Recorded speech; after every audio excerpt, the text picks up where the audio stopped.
Good evening. Thank you so much for joining us. I'm Andrew Dalton, Director of the Adams County Historical Society here in Gettysburg, Pennsylvania. And tonight we are broadcasting live from the new home of the Adams County Historical Society, which is still under construction just north of Gettysburg, less than a mile from the square of town. This is the first program we have ever done in this building. Woo! So it's very exciting to be here tonight, to be joined with some great friends, and to make a very special announcement. And I think, in fact, this may be the most knowledgeable collection of Gettysburg historians ever in one room together. So it is great to have all of you here tonight. I'm going to do some brief introductions, and then I want to get right to the reason why we're here tonight, which is very, very exciting for all of us.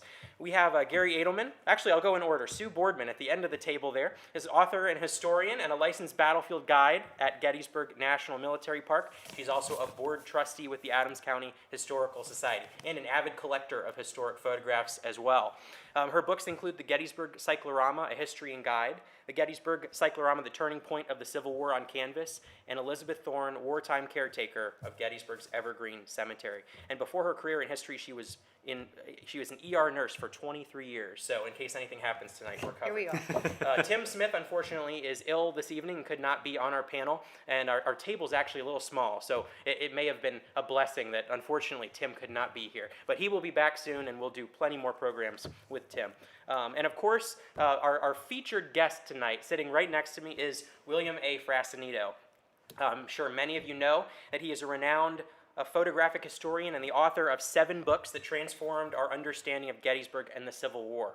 Bill pioneered a hybrid field of study that has inspired generations of students and historians, including all of our guests tonight.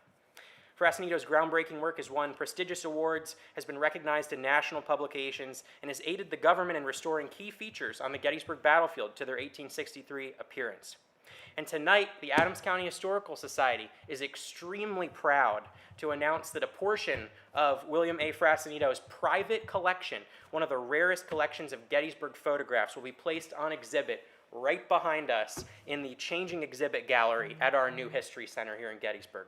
And that building will open in April 15th, that weekend. So we hope you will come out and see these incredible treasures, as well as our new museum, Gettysburg Beyond the Battle, which will feature a walk through time from the beginnings of Gettysburg and the area's history all the way through to the present.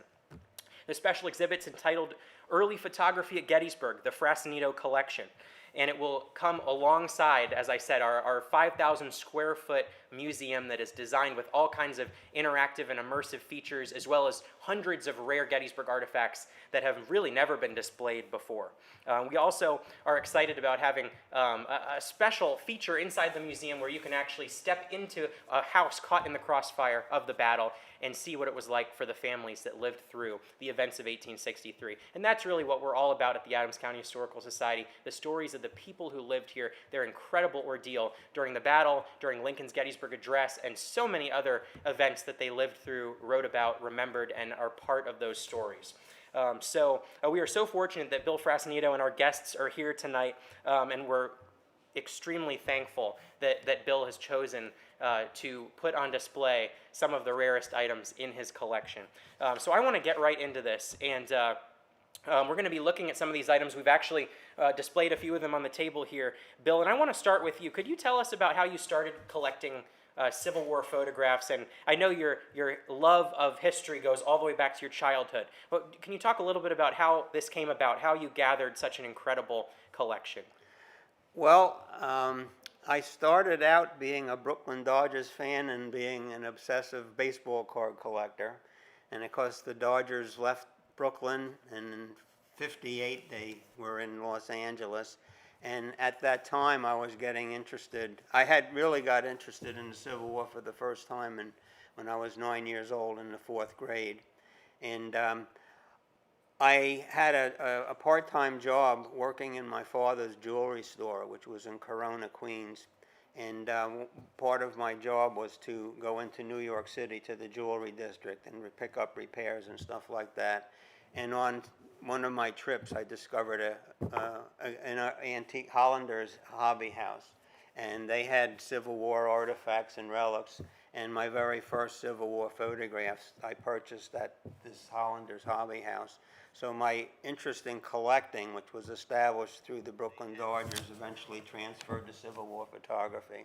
And eventually I discovered some really important dealers like Norm Flaterman from Connecticut, and I used to get the catalog all the time. So I just started acquiring a lot of stuff, and I was in contact with a lot of collectors, and we'd do trading and stuff like that. And that's great. Yeah, and I want to go to Gary now. So Gary, you've studied Frassinito's work for a long time. What in particular, what do you think some of the big takeaways are from Bill's work and the collection that he's amassed, and of course all of the books that have really changed our understanding of Gettysburg? Thanks, Andrew. First of all, let me say I'm pleased to be here, sitting next to my mentor and good friends here today. And secondly, that I'm not playing on my phone. I'm trying to share this with as many people as possible as this starts, because we are live right now.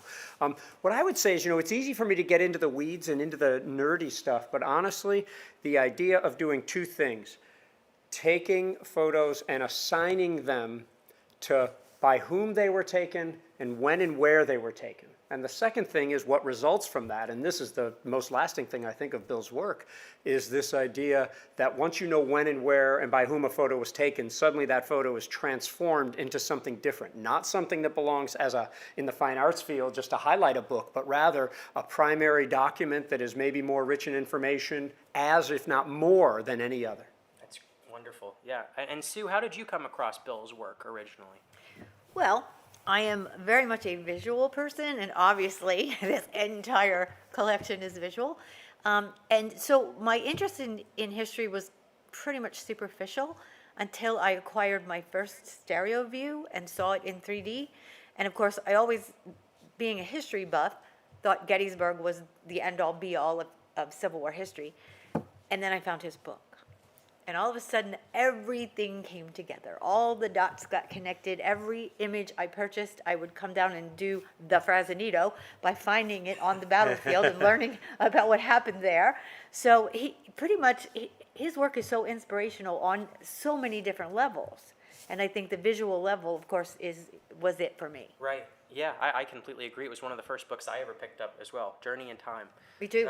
Yes. And so I think now, just to get right to what I think a lot of viewers are excited about, we're going to show some of these items, and I'm excited to hear what our panel here tonight thinks about some of the items that Bill has brought out. And these have, I believe, is it correct to say, Bill, these have never been seen before by the general public in any way, other than through your books? right.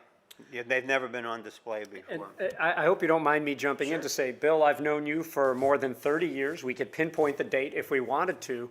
We've met numerous times. We served on a board together. We've worked on several projects together.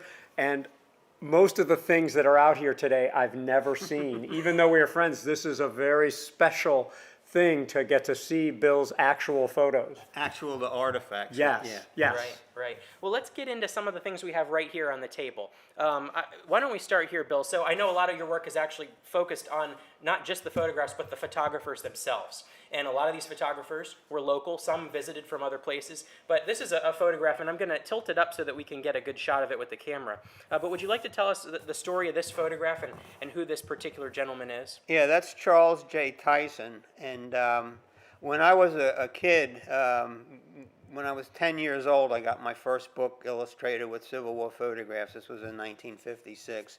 And in those days, it was Matthew Brady, basically everything. And eventually, I started learning about Alexander Gardner. But one of the most obscure names that I didn't learn until I went to Gettysburg College was Charles J. Tyson. And I learned that Tyson and his brother, Isaac, actually took photographs of the battlefield in 1863. And I was introduced to the Tysons largely by one of the professors at Gettysburg College, William C. Dara, who I just happened to stumble upon one of his books at the library about stereo views. And I was always wondering why none of the history professors told me that a biology professor had, as it turns out, 80,000 stereo views. Wow. And he's the guy that really introduced me in the large amount to the Tysons and the photographs. And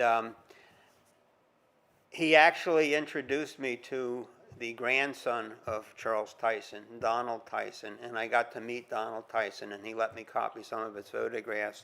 And then in several years later, Donald passed away, and there was an estate sale.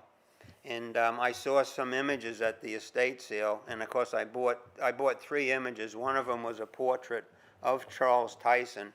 And the neat thing about this is that if you take the image out of its case, it's actually inscribed inside by Charlie J. Tyson. And the Tysons were Quakers. And this is the image that I have reproduced in my early photography at Gettysburg, which came out in 1995, 20 years after A Journey in Time. And I have another framed image of Charles Tyson, and then one of his wife, and again, Wow. they were Quakers. Right. That's an incredible image. I'm going to make a quick plug. I realize I neglected to do my most important job tonight and to say, please, if you can, donate through our program. We actually have a triple match going. So if you donate tonight, hitting the donate button or donating through the link that's being posted in the comments, it will be tripled by 2 other very generous donors. So thank you for your support, and we're going to get back to looking at some of these photos now. Sood. He mentioned Professor Dara. William C. Yes. Dara. His daughter, Oh. Elsie, She is on the board of is the on our Adams County board. Historical And what Society. a Could be lovely watching. lady, and so Yes. proud of her father's Right. work. That is an amazing story, to collect that many Uh, images. When I met him, he had 80,000 views, and eventually it was up to 100,000, probably the largest private collection in the world. I'd be willing to bet that, Sue, you have in your collection images that are marked as from the I do. collection. I do. I do. It's handwritten, Because the yes. collection basically got scattered to the wind. That's what Elsie said. In fact, I dug mine out and showed it to her. She says, yeah, that's Dad's Wow. notation. That's amazing. Well, let's get on to some of these other images. We're going to stay local a little bit before we get into the really, really rare items on the table in front that Gary's just chomping at the bit to get to. But let's do one right here. This is, let me hold it up here for people to see, and then maybe Bill could comment on this one. This is the Globe Inn on York Street in Gettysburg. This is an early hotel. No longer standing, but was a very prominent hotel and tavern at the time of the Civil War. And this is one of the oldest outdoor, or the earliest rather, outdoor photographs ever recorded in Adams County. Is that right, Bill? Yeah, there are only 4 known outdoor images recorded before the Battle of Gettysburg, and this is one of the 4. And interestingly enough, it's the original amber type, and it originally had a mat on top, and of course you can't see the whole image. And as typical of amber types, the image is backwards, because this is actually the negative and the positive together. And so I acquired this in March of 1975 from a collector in Ohio named Bob McDonald. And this was just a month before my Journey in Time came out, so this didn't make it into Journey in Time. But fortunately, on the Globe Inn, is a circus poster, Gardner and Hemming Circus, and it was advertised to be in Gettysburg, was it May 24th, and it just said Saturday, May 24th, and I was able to pinpoint that as 1862. Wow. In fact, there was another circuit. That circus came back later that year, so that poster would have been replaced. And then another circus came the next year, so Gettysburg was really into circuses at that time. Still is. So anyway, this was a Tyson photograph, and I know it's a Tyson photograph because it was taken from their gallery across the street. Right, out the window. Is that right? The Tysons came to Gettysburg in 1859, and their first gallery was on the square, and then in 1861 they moved across the street, and this image was obviously taken from the gallery. And again, it's very, very rare because there was no demand for outdoor images in Gettysburg before the battle. So this was probably commissioned by Charles Will, the owner of the hotel. This is the building that, until very recently, had a cannonball That's right. right outside the window still. That's right. The Tyson. The Yes. Tyson Yeah. gallery. Tyson building, yeah, from not the which- Globe Inn. From No, which from this which photo. this building Yeah. was Yeah. photographed. Yeah, Yeah. that's a famous landmark in town. And this was one of the earliest buildings in town, and it was destroyed by fire. It was enlarged subsequently to when this picture was taken, and then eventually burned down and was replaced. That's wonderful. For those of you just joining us, I want to reiterate, we're here with Bill Frassinito, Gary Edelman, and Sue Boardman, and we're talking about a very special exhibit that's going to come to this building next year in April for the grand opening of the new Adams County Historical Society headquarters, and it will be the private collection, a portion of the private collection of William A. Frassinito, one of the rarest Gettysburg photograph collections that exists. Oh, one other comment about the globe in amber type. And of course, outdoor amber types are really very rare. They're very choice images for collectors. And I got this from Bob McDonald, who lived in Ohio. And how in the world did this image wind up in Ohio? And because it says, I think it says Gettysburg on the circus poster. Does it say Gettysburg on the? But I knew it was the Globe in Charles Will, because it's all on there. But anyway, he got it from another collector who acquired it 9 years earlier, and I think in 1966, from the Red Patch Antique Shop in Gettysburg. Nice, That's that's where it. it originated from, Gettysburg. How So the much- viewers know the Red Patch Shop is the one up on West Confederate Avenue that was owned by Collis. Yeah, and it is no longer a shop. Don't stop there. It's Yes. a private home. It hasn't been a shop for a long I time. hope you don't mind if I add one more thing, Sure. because not everybody watching is a photographic nerd, and I see a lot of people watching, and I think that's just great, is that Bill mentioned that it's a negative and a positive. So in other words, this created, when it was recorded, a glass plate negative, and you can make prints from that negative, but if you put a black background behind it, then it's called an ambrotype that you put in a case, and it's a positive. So there you go. Well, I think we're getting progressively more and more rare in terms of the photos that we're looking at, although you could argue some of these more local photographs are exceptional, especially for the Adams County Historical Society's perspective. But let's get into what we have right next to that. And I believe this is another photograph that I've never certainly seen an original photograph of this particular person. Why don't we, I'm going to very carefully take it out of the plastic so that people can get a good look at it. And we're live, so we are if you live, know- so we don't want any any mishaps. But this is a carte de visite or CDV photograph of Alexander Gardner. Is that right? Right. So, Bill, where did you get this from? Because these are not commonly found. Okay, I'm going to put this. We'll put it back. I'll put it back, or you can do it. That was unplanned. Yeah, one of the things my first book, Journey in Time, did is it separated the work of Matthew Brady and Alexander Gardner. And Gardner was the first and only photographer to reach the Gettysburg battlefield. Do you want me to take that out again? He was the first and only photographer to reach the Gettysburg battlefield before the dead had been buried. So his series includes the only photographs, these dramatic images of the dead soldiers at Gettysburg. Because when I was a kid, it was just presumed that Brady and Gardner were here together. And it turns out, and I'll go into the story, 10 months before Gettysburg, Alexander Gardner, who was working for Matthew Brady, reached the Antietam battlefield before the dead were buried, and the photographs he and another assistant, James Gibson, recorded of the dead at Antietam were the first Americans had ever seen of actual battlefield dead. And that series received more media attention than any other series of photographs before or after during the entire Civil War. Unfortunately for Gardner, the series was always mentioned they were Brady photographs, who was, of course, his boss.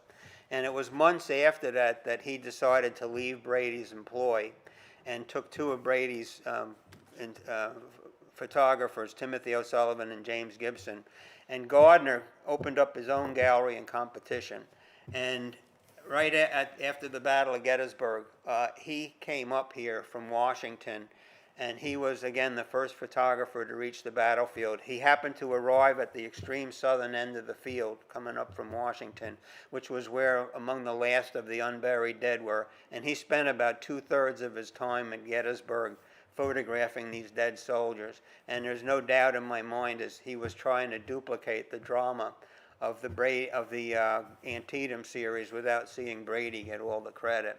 Now, ironically, because he got here so early, he didn't know he wasn't really taking pictures of the terrain. That was not his focus. And his focus was on the bodies. And unfortunately, he was here so early. I was the first one because by the time I was a kid, the captions of these dramatic photographs had become completely distorted. They were described as dead of the 24th Michigan on the first day, dead of the 1st Minnesota on the second day, and they were placed all over the battlefield. And I was the one that realized it was just one group of photographs that Gardner photographed. And what were his original captions? Did he mention the 24th Michigan or the 1st Minnesota, famous regiments? And it turns out his original captions were uselessly vague. They were a harvest of death or dead near the center. So I was able to combine all these photos, and the traditional captions placed individual views at 4 different locations on the battlefield. And I wanted to know which was the correct identification for all. They were actually 10 photographs. And it turns out after 5 years of searching for boulders, I finally found the site on March 10th, 1967. And it turns out all the traditional captions were wrong, up to 3 miles wrong. And rather than being soldiers from Minnesota, Michigan, it turns out these were all dead Confederates. But I really separated Gardner from Brady. Didn't get here from New York until almost 2 weeks after the battle. And his photographs are basically terrain studies. They're beautiful terrain studies, but I separated for the first time Gardner and Brady. Now, interestingly enough, when I wrote my Journey in Time, I had never seen an actual portrait of Alexander Gardner, except for a painting that appeared in one of the books. And I used that painting, and I drew my own sketch of Alexander Gardner, which I used in my book. That will be in the museum as well. And that will be in the original sketch. Then, after my book came out, and I think in 1978, I came across another book, and for the first time, I saw a portrait of Alexander Gardner sitting in a chair. And that was the first time, and it was obviously him, because he looked just like the guy in the painting. But anyway, then I was at a relic show at the Gettysburg one day, and there was an unidentified photograph sitting there. So I got this real cheap. And so this is an original photograph of Alexander Gardner, which I use in my early photography at Gettysburg. Wow. That's incredible. And you covered so much there, but I think it's important to really focus on that discovery at the Rose Farm, because that really, I think, transformed. Would you say that was the biggest discovery that you've made in your... You want to get into the... Sure. Well, let's go down there. And But first, let me just say that I was born 27 days after the discovery. Coincidence? Yeah.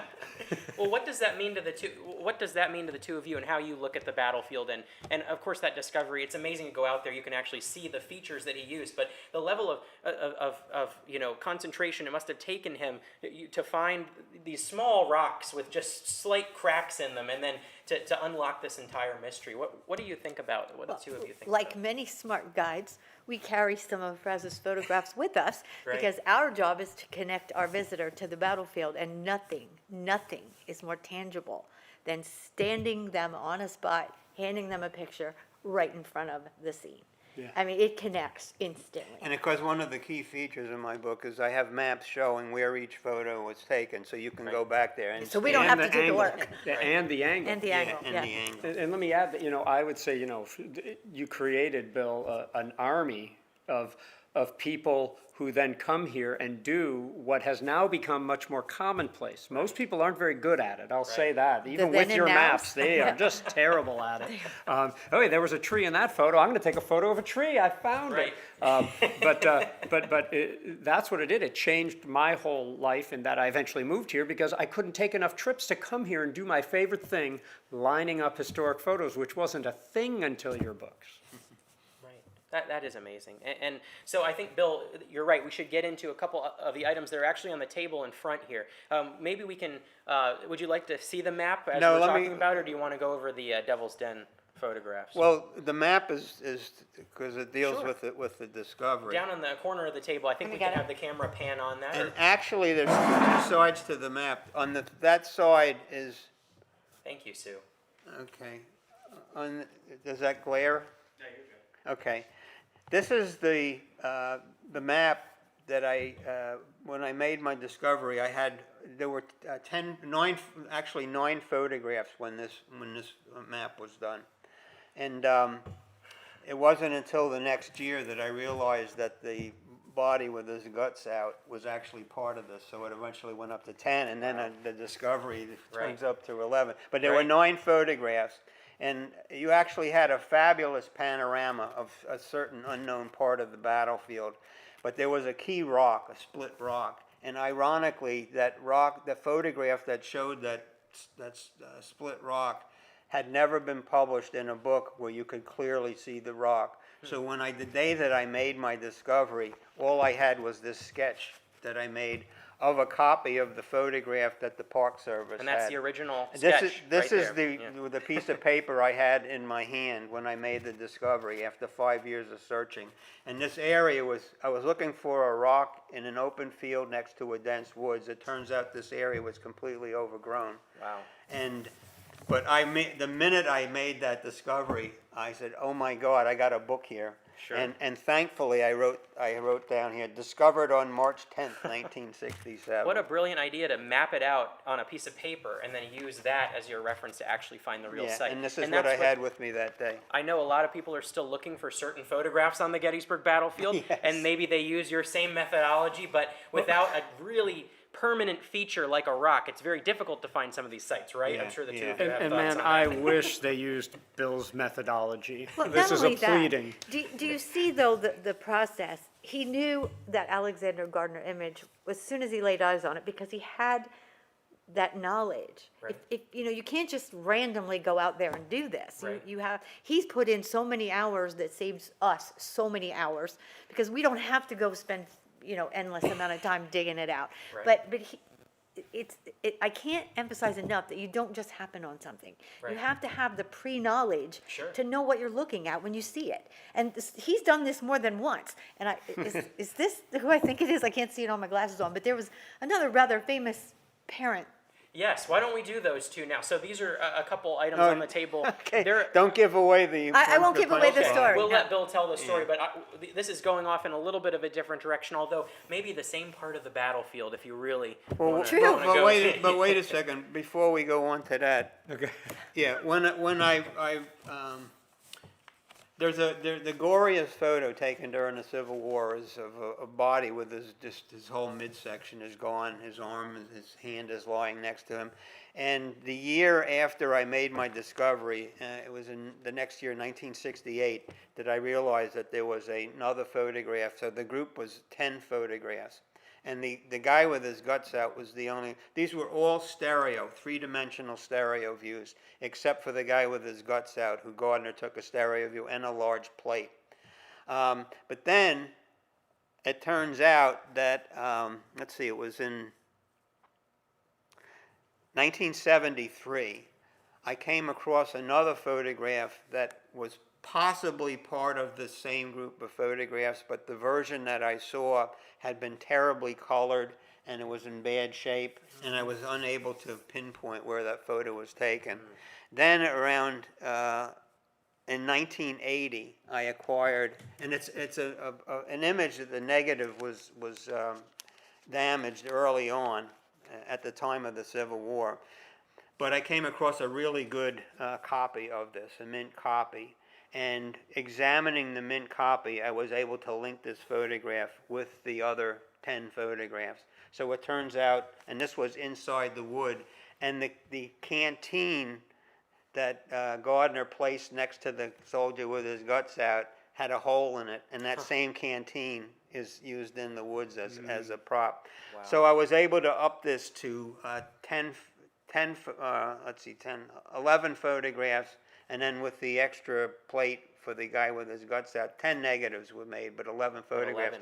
And in my early photography at Gettysburg, which is an updated journey in time, I have all of the photographs, and this one is reproduced in there. And in this exhibit, Bill's exhibit that you're going to be able to see next year, we will have all 11 of those photographs on one wall, so you can see pretty with the amazing. map how Bill put these photographs together and figured out where they were taken. So, and along with the original photograph that Bill was just holding up there. That one's controversial in the sense that people discuss at length how the soldier ended up like that. Was it an artillery percussion? or you're what? talking about not this one, The but guy the with guy the with guts his out. guts The out. guy with the Yeah. guts out. And I discussed that in my early photography because Gardner's original caption, I think, was an effects of a shell, but his entire midsection is gone. And there's another photograph, we don't know exactly where, but it was taken obviously close by, and there's another soldier with his guts out. And Gardner, as a prop, he laid a shell next to the soldier. But in my research, I also discovered that there were bodies being fed on by wild hogs.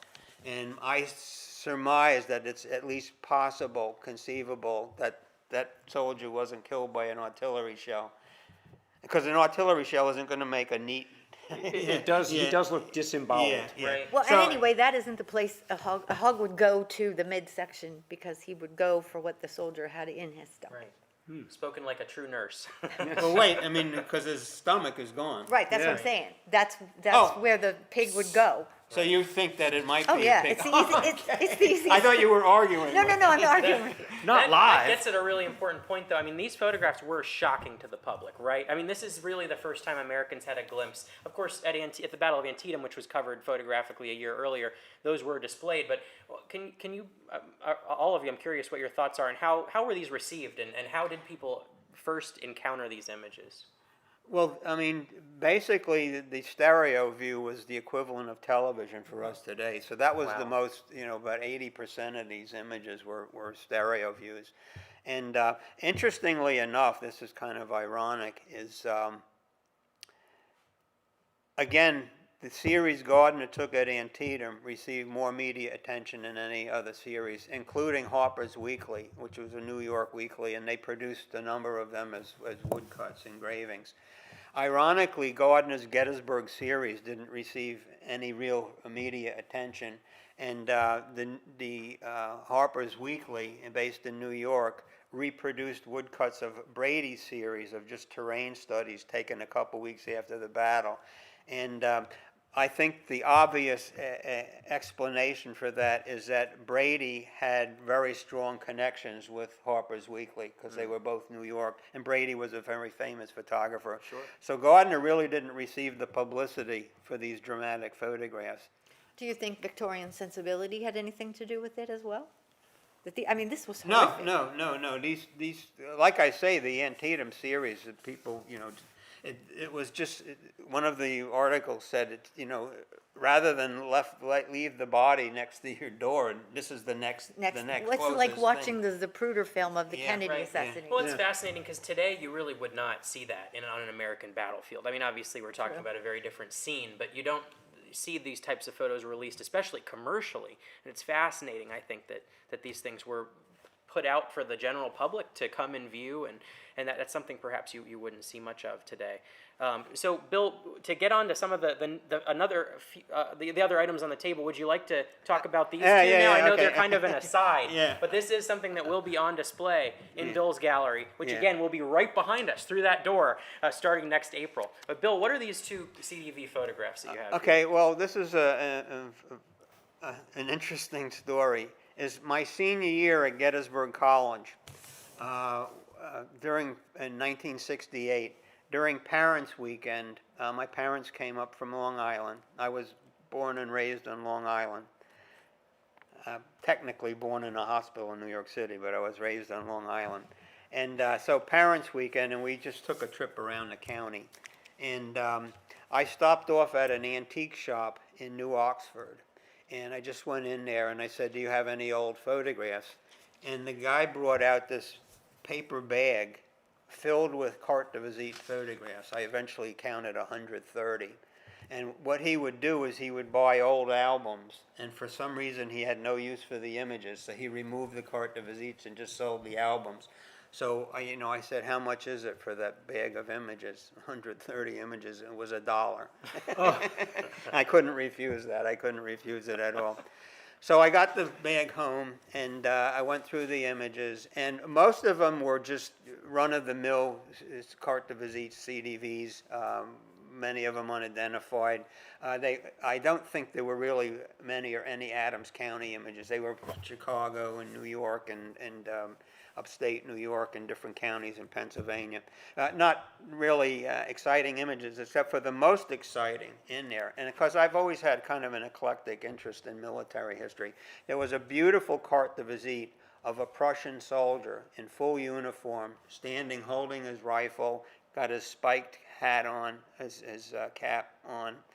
and his helmet, spiked helmet, and then his blanket rolled around. And on the back was his name and where he came from, and it was dated July 30th, 1870. And I said, oh my God, that's 2 weeks, a little bit, roughly 2 weeks after the beginning of the Franco-Prussian War.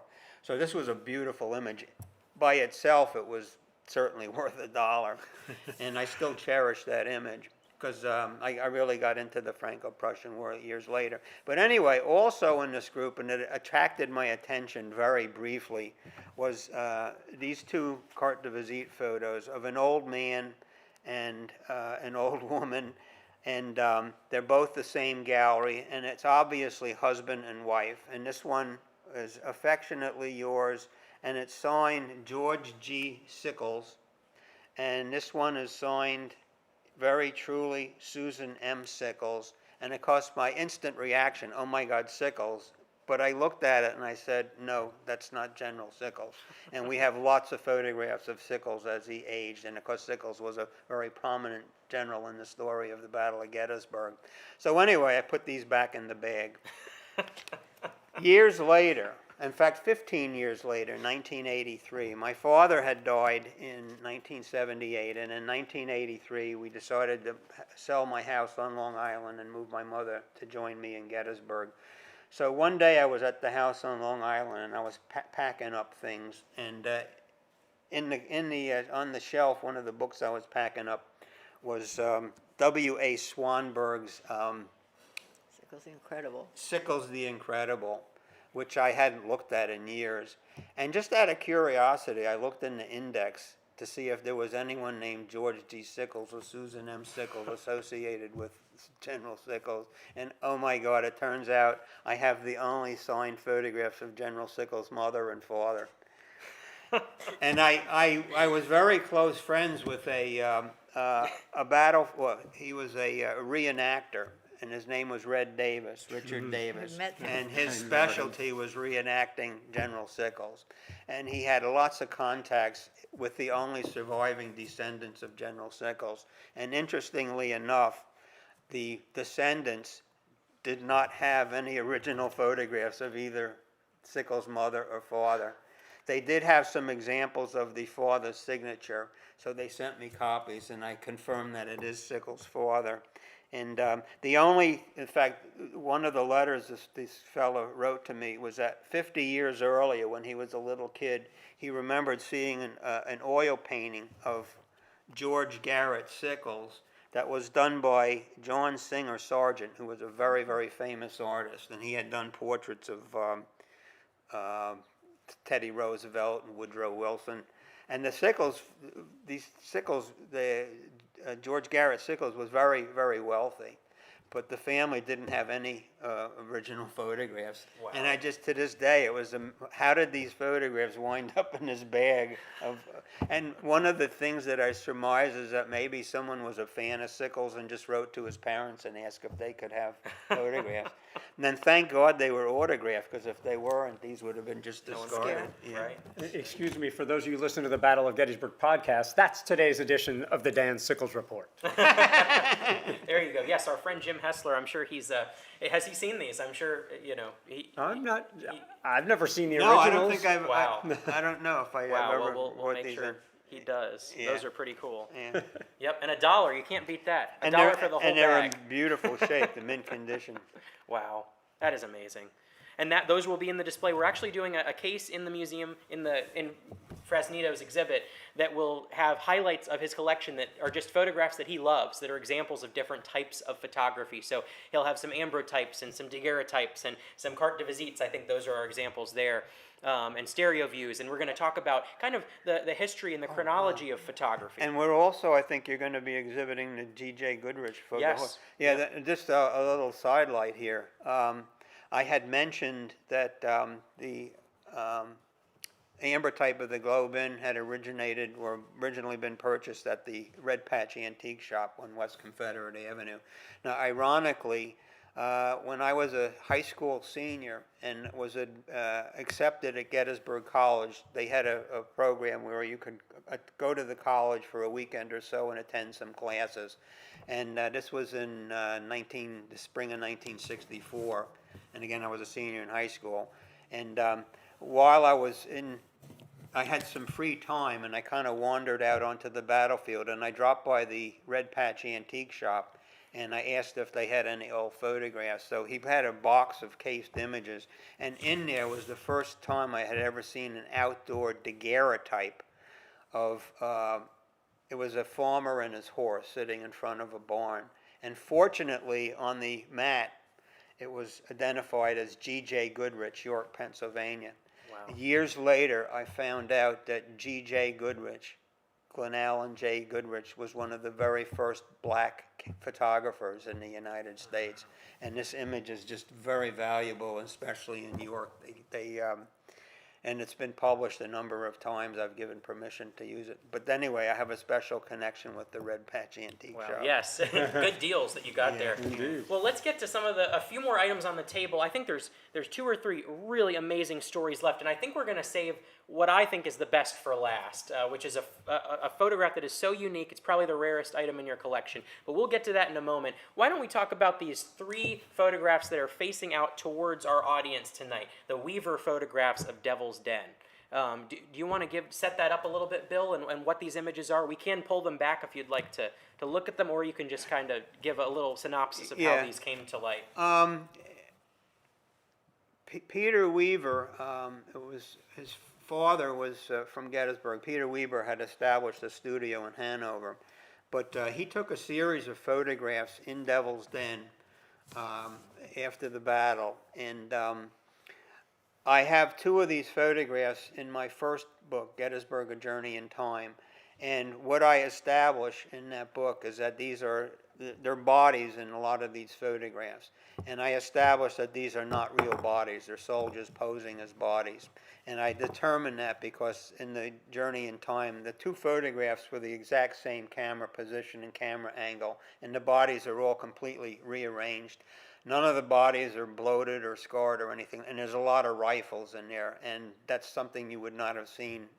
You only see 1 rifle in any of the Gardner images of actual bodies. But the giveaway was the fact that there wasn't a single leaf on any of the bushes or distant trees in the photograph. So these were obviously photographs of dead bodies, quote unquote, taken in the fall of 1863. And where would a photographer get all of these soldiers in the fall of 1863? Well, the most logical scenario was at the time of the Gettysburg Address, when there were thousands and thousands of people and thousands of soldiers here.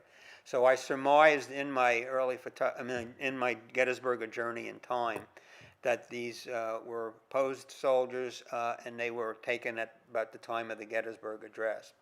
Well, years later, in 1983, I gave a talk in East Liverpool, Ohio. Wow.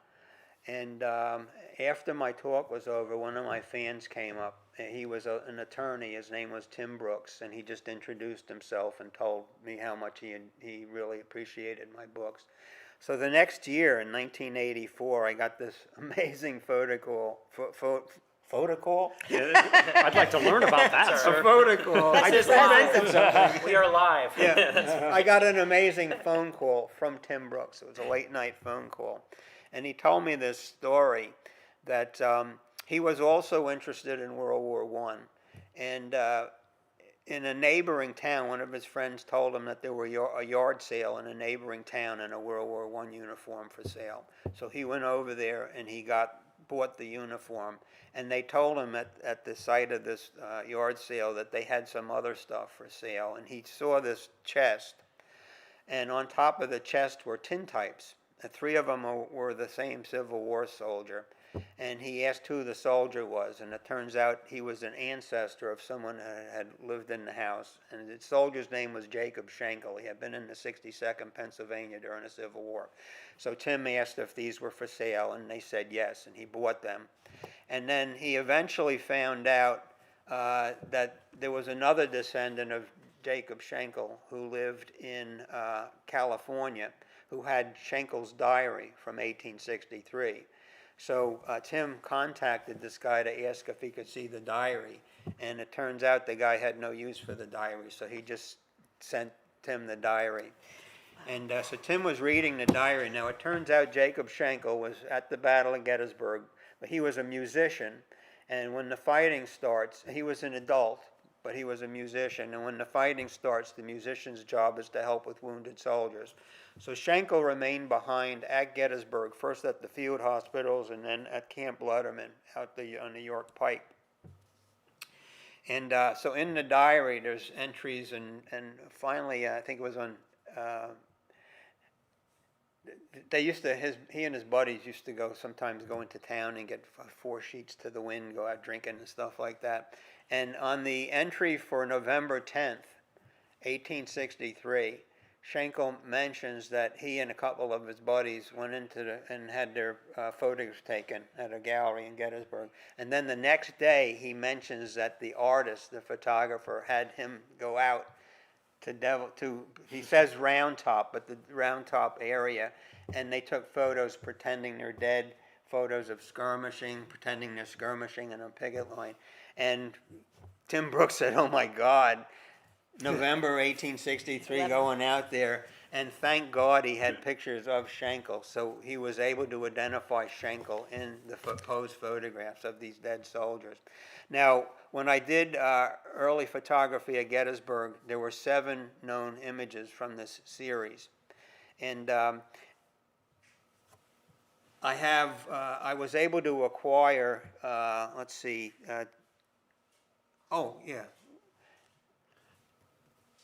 in 1996, in early photography at Gettysburg, there were 7 known images that were taken by Peter Weaver in Devil's Den. And interestingly enough, it wasn't until November 11th, 1863, months after the battle, for the very first time a photographer starts taking pictures of the large boulders in Devil's Den. Brady never had any interest. Gardner never had any interest. So anyway, in early photography at Gettysburg, I published all 7 known images from this series, and they were on plates. They weren't stereo views or carte de visite, although they were reissued as not 3D, but stereo views and carte de visite.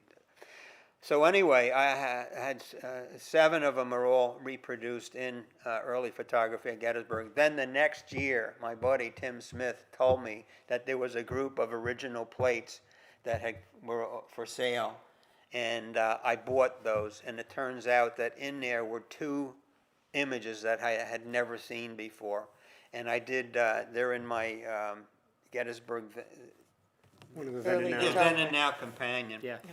But anyway, the 2 images, let's see what do I have here. Yeah. Don't mind, Bill? Thank you, Okay, Gary. yeah, interestingly enough, this is one of the 2 that had never been published before, and I published this in the Gettysburg Then and Now Companion. And the soldiers are, because Schenkel mentioned in his diary that they pretended they were skirmishing, and these guys are pretending they're skirmishing, they're aiming their rifles, and there's a guy here that we've identified as Schenkel, and there's a blow up in the book. And then the next one, okay, this is just another one of the soldiers posing as dead, and that was already published in Gettysburg, early photography at Gettysburg. But this one was really interesting. In early photography at Gettysburg, one of the images, interestingly enough, had a group of civilians with the soldiers posing in front of the large boulders in Devil's Den. And nobody had any idea who these civilians were. What in the group that I purchased the next year was another one of the 2 images of the 9 images that no one had ever seen before. And it shows the same group of civilians along Plum Run, which is right adjacent to Devil's Den. And interestingly enough, on the back is a handwritten caption in pencil, which is obviously contemporaneous to the image. And it says, "General Reynolds' brother and friends compose the persons represented in the view." And because we all know that General Reynolds was killed in the early part of the first day's battle, and he was the highest ranking officer to die at Gettysburg, and very, very famous. And he lived in Lancaster. And what apparently was happening here is the same day that Peter Weaver was taking these photographs, General Reynolds' family happened to be visiting the battlefield. And when they got to Devil's Den, Peter probably asked them if they would pose in the photographs. So that's, let's see, yeah, General Reynolds' brother, and then other people in there. And so far, there's 9 photographs in the group, and we can only presume that that's all there is until the next group incredible. surfaces. And Gary, you wrote a book about Devil's Den, so this must be a particular interest. I also forgot to introduce Gary. That did not go unnoticed, I'm sure Andrew. it did not. Of course, you need no introduction. Gary Edelman with the American Battlefield Trust, Director of History and Education. I'll do it now, even though we're 45 minutes into the program. But what do these photographs mean to you as somebody who, of course, you and Tim Smith, our mutual friend, wrote the book on Devil's Den? Yeah, I wrote the good half. And by the way, I'm chief historian now at the American Battlefield Right. Trust, so I thought I'd set that record straight. The reason Tim and I got into Devil's Den is because of Bill's work. It was because of our ability to go and sort of drag the past forward, feel like you're going back in time, a journey in time, as a matter of fact, in doing so. And it's interesting, what the Schenkel series, if I can call it, did was it empowered people. I'll never forget reading, of course there's no leaves on the trees. I should have noticed that. Of course people don't die in these crazy positions that these guys are playing dead in. Of course they wouldn't be in 2 different positions on the same boulder if they were actually dead. And that gave us sort of the confidence to take post-war views, one of which I see here, and line them up ourselves. So in other words, if there are 180, I can't remember the count, 1863 photos taken in Gettysburg at large, every one of them, and if we can add 9 more, whether they're Devil's Den or otherwise, it's very significant. So I would say, whereas I went at it early on, before we knew a lot, thinking that the Weavers were kind of hacks, and then all of a sudden I realized that they're recording 1863 photos of the battlefield, and now we know when and where they were taken. Unbelievable. It must have been a very exciting day when you walked in and saw those. Yes, I remember Tim telling me the same day he told Frassanito, oh man, Tim was excited, and he's a pretty level-headed dude. It is hard to excite Tim sometimes. Yes, it's easy to anger him though. Yeah. Well, there's 2 more things on the table. I want to point out first the framed item, which I think we'll leave on the table if that's okay, Bill, just so that we can talk about it. But it's a photograph of a house in Gettysburg. Looks kind of generic, but it's actually the house of a very important citizen of Gettysburg, John L. Burns, the hero of the battle, who fought with the Union Army on July 1st, was wounded several times, was 69 years old at the time. Bill, this photograph's from Goodrich, the Philadelphia photographer who came here in 1863 after the battle. Do you want to just set up what we have here? And then I think Sue could comment on this too, because I think you have some Goodrich Yeah, and of photos. course Burns is sitting on the porch, and he became a national hero, and eventually just many, many photographs taken of him. But interestingly enough, this is the very first photo ever taken of his house, and as far as I know, it's the first picture of him. Well, I know it's the first picture of him at the house. But this was taken by a Philadelphia photographer who didn't receive a lot of attention. And interestingly enough, Gardner got here, and his 2 assistants, O'Sullivan and Gibson, got here on the 5th of July, 2 days after the battle. Brady didn't get here until about the 15th. And I was able to determine that Goodrich got here but after Gardner, but before Brady. And circa July 12th, 1863. He only took 7 photographs. They're large plates. And one of the reasons I surmise he only took 7 photographs is because he took these photographs to raise money to help with wounded and sick soldiers. So it was a philanthropic episode. And but anyway, the photographs are very rare. And again, John Burns received national attention, and later photographers would photograph his house. But this is the very earliest of the Burns house. And Sue, I think you have some Goodrich photos as well, or do you just one? Is that it's from the same series? Yeah, and getting to know all the backstory, again, his work informs so much. Right. Not just the who, but the where, the when, the how. right? It's really important. I mean, he increases people's collections in value just by the just by the information that he shares. Yes, and we've had a lot of people comment, and we are watching. We're not checking our text messages. We're watching, see what people are saying, so we can drive the conversation. I've heard many people have said already that you inspired them to become a historian or to come to Gettysburg or to learn about the battle. And I think, you know, your work, obviously, over the decades has probably driven thousands of people to Gettysburg.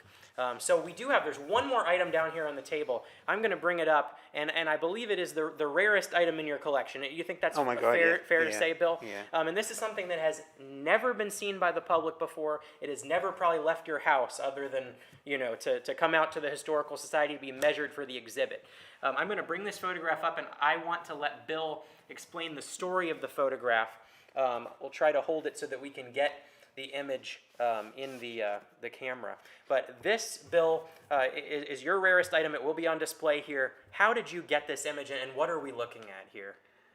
Okay, this is an original albumin print, unmounted, of the procession leading to the Gettysburg Address. No one had ever seen this photograph before. There are two very famous procession views.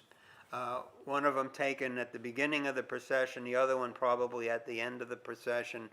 But this one is the only one that almost certainly shows Abraham Lincoln. And under magnification, when you examine it, there is a man with a stovepipe hat, and he has one of the marshals to his left, and Lincoln had a marshal to his left. And these were taken by the Tyson brothers. They were positioned in the vicinity of the Jenny Wade house. And it's hard to believe that they would not have wanted to at least try to capture Abraham Lincoln when he was passing by. But anyway, interestingly enough, when I first saw this image, and it was a fellow named Art Strawbridge who brought this to my attention in 1993. And the more I learned, I was very skeptical that it was in fact Lincoln, but the more I learned about it, the more convinced that I became when I learned who was on Lincoln's left, and also I came across a newspaper notice that I mentioned in my early photography of Gettysburg, is that the original negatives for the other two images were in the Tipton collection, which Tipton, these were negatives that he got from the Tyson. He worked for the Tysons, and he wound up with their collection, so they became part of the Tipton collection. And those negatives are now in the Tipton collection in the National Archives. No original prints of those famous views of the procession have ever surfaced. Ironically, this is the only original print, and the negatives are long gone for this image. The negative is long gone for this image. And I came across, I think it was in an obituary of Tipton, it mentioned that he lost his one negative that showed Lincoln, and it was destroyed, and it really, really hurt him very, very badly. But you put all of that information together, and the lost negative, wow. And so this is almost certainly shows Lincoln. And again, it was never mounted. And I've never seen a mounted print for the other. And ironically, in Tipton's 1894 catalog, he doesn't even mention the procession views for some odd reason. But this is really, really, and especially with the probable Lincoln connection, this is really a choice. And it is fair to say, Bill, this is the only photographic print known to exist. We did not know this photograph existed until this print came. And again, Art Strawbridge, he brought it to my attention, and I eventually acquired it. I traded. He sold it to the Abraham Lincoln Bookshop in was it Chicago? Yes. Yeah. Don't despair Chicago. It's a great place. And anyway, when I offered to trade this, Art bought it from the Abraham, and I traded, I think, well, anyway, he paid a lot of money for it. But I traded 3 signed photographs of carte de visites of generals, General Grant, Sherman, and Meade. You did good. Yes, you did. Really And, good. and the irony there is that those were given to me by a lady in Gettysburg. Yeah, as part of a number of things. And so anyway, I'm glad that I acquired this and that it will stay in Gettysburg. And this will be the first time it's ever been seen by the public on display at our museum here at the Adams County Historical Society, beyond the Battle Museum, which will open in April next year. I want to thank all the people who've donated. We've raised already $1,000 on this video on Facebook. Thank you for supporting what we do. We're going to put it right toward putting together this exhibit and putting together the rest of our museum and our experience here for you. But it's just incredible to sit so close to what is the only photographic print from the Gettysburg Address ceremonies, the only one in the world that we know of, right here on this table. Where we have an original print. Yes, there are negatives, of course, at the library, the National Archives and the Library of Congress. And I prints believe. have been subsequently made from that. Yes. Not, okay, it's the only original print of the procession. Right. Now, a Weaver photograph taken from the Emmitsburg Road did surface, and the original of that is an original print. And but anyway, this is the only original print of the actual Of the procession. ceremony, yes. Yeah. And again, in my early photography at Gettysburg, I have a blow up and a circle around what So is you- almost you- certainly Lincoln. Yes, so you'll be able to get a good look at that. I think people throw around the word unique too often. You know, it's kind of unique, it's almost unique. This Rare, is yeah. unique, as far as we know. Yeah. And again, that Weaver view just surfaced that was, I think, in the Hanover area. And so you never know, because the only photograph that almost certainly shows Lincoln on the speaker's platform it has been attributed to David Bacharach. And he came up from, I forget, was it? Anyway, it's almost impossible that a photographer would come all the way up here and only take one photograph.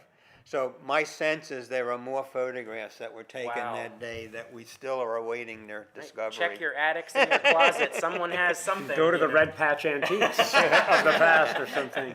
Wow. Mr. Scherer would not appreciate that. No, I don't think so. That is amazing. Well, so we have just a few more minutes. I just want to turn to talking about the exhibit and how we put it together and what we've really done, you know, with these photographs. Sue, could you you've helped us a lot putting this exhibit together. Yeah. We're so grateful for that. What are you most excited about, and what do you think people will take away from this exhibit? Why should people come out and see it?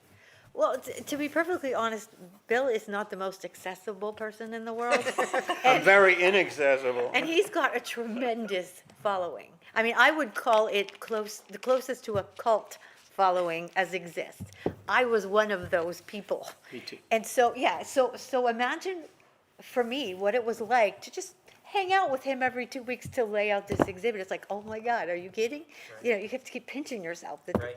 that sure. It's So if I felt that amazing. way, can you imagine Yeah. what the people coming in and getting see these? it? Yes. This is like, we used to get spoon fed in little pieces by Fraz. First it was Journey, then it was the Companions, then it was early photography. Now you can go in there and get drunk all in one place. And Bill will be out here and talking about the gallery. You know, people can come in, and we're going to have some times where you can actually visit with him and get some books signed. We're going to have all of Bill's books here, almost all of them, if we can. I think 6 out of 7 are still in print, is there maybe 5 out of 7. But we'll have as many of his books as we can get for our store, our gift shop here at the museum. And we're going to be having a lot of special events related to this gallery beginning in April. But it's just so exciting to have access to these items, to have Bill's incredible knowledge, to work with a living legend, a historian who True. has really broken new ground. There are a lot of historians out there. We have so many friends who do history, but to actually have the impact that Bill has had is something very extraordinary. Yeah, Gary. I hope you don't mind if I pump this up a little bit more, Sure. because as Bill well knows, not a month goes by in my house when my kids or my wife are not reminded that I would have never been married were it not for my picking up Bill's books, and my kids would not exist were it not for my picking up Bill's books, because I met my wife on the Gettysburg Square. But my interest in Bill's work did not start with his Gettysburg work. It started with Antietam, as Bill well knows. I picked it up in my high school library the last day of my sophomore year of high school, and this is why I brought something today that is not a photograph, but rather something that I was somehow able to convince Bill to donate to a raffle, or to an auction, which I then bid on and won. This is an actual manuscript page that Bill wrote from his Antietam. You look confused, Bill, like you don't remember. I don't remember. He says, I never saw that in my life. It's his handwriting. So for this sure, is yeah. this Why is. would I give you a page from the... Hold on, well, you explained it here.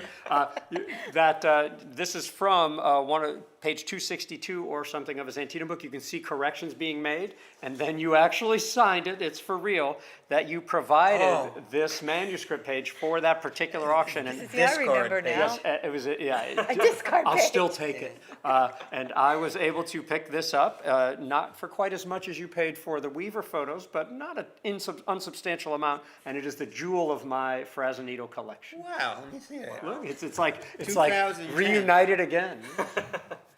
That's This was in the Gettysburg seminar, I think, the Gettysburg Image of War seminar. Well, interestingly enough, I mean, my first book was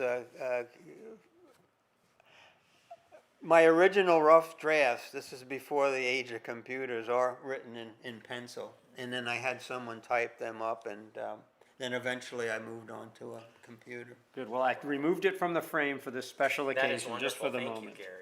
Oh, cool. Well, thank you for joining us tonight. You know, this has been really exciting. We cannot wait to share this with all of you. Again, Bill Frassinito's gallery, Early Photography at Gettysburg, the Frassinito collection, will open in April right behind us through that door. And our larger museum is also opening next April, and it's called Gettysburg Beyond the Battle, telling the entire story of this community start to finish with a real heavy emphasis on the incredible experiences of the civilians in this area in 1863 during the battle.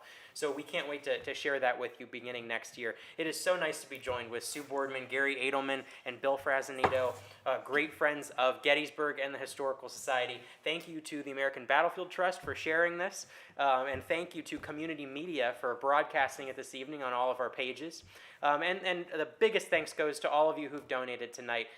We are working so hard to make this vision a reality, and every dollar helps us get closer to our goal. If you haven't donated yet, we have a triple match tonight. You can donate, and it'll be the two of our supporters are kicking in to triple what you give. So thank you for being a part of all of this, and thank you for your appreciation and your support of Gettysburg and Adams County history. Have a good night, everybody.